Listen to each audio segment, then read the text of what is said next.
We do not own the earth, but we have lived as if we do.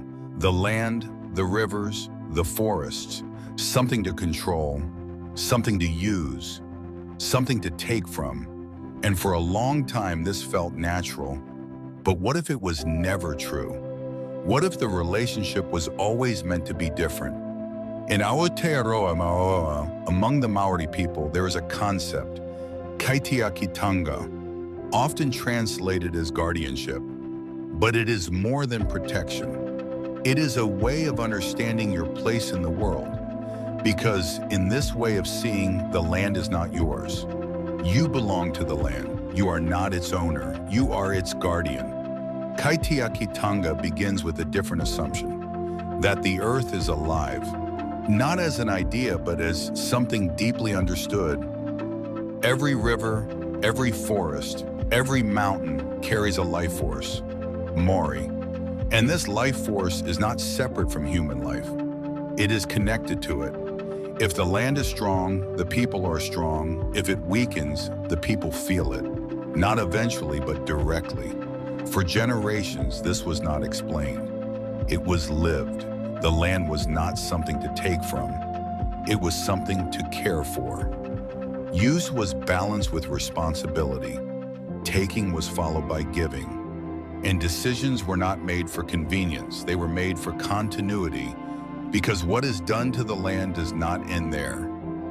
It returns always, but over time something changed, not suddenly, but gradually.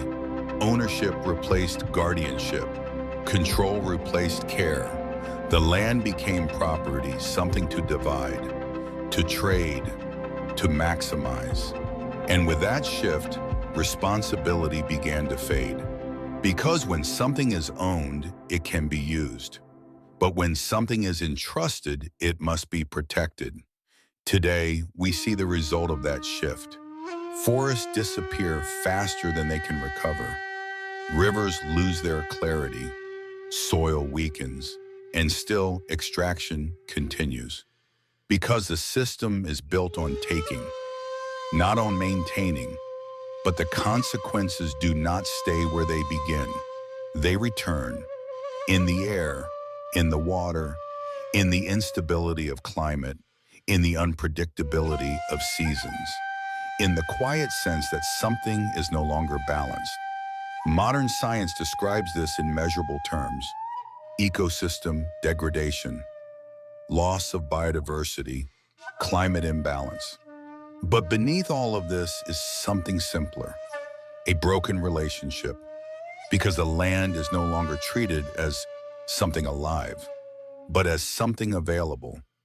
Kaitiakitanga offers a different way of seeing, not as a rule, but as a responsibility.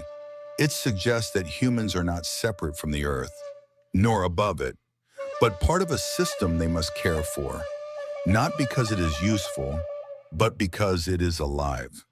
This changes how decisions are made, because the question is no longer what can be taken, but what must be preserved.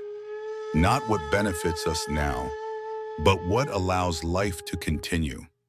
This is where everything begins to shift, because guardianship is not control. It is restraint. It is awareness. It is understanding that actions extend beyond the present.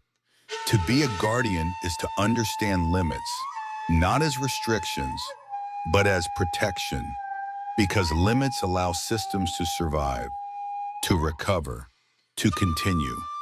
And maybe this is what has been missing. Not knowledge, not technology, but responsibility. The understanding that we are not the final authority over the earth, but temporary caretakers within it.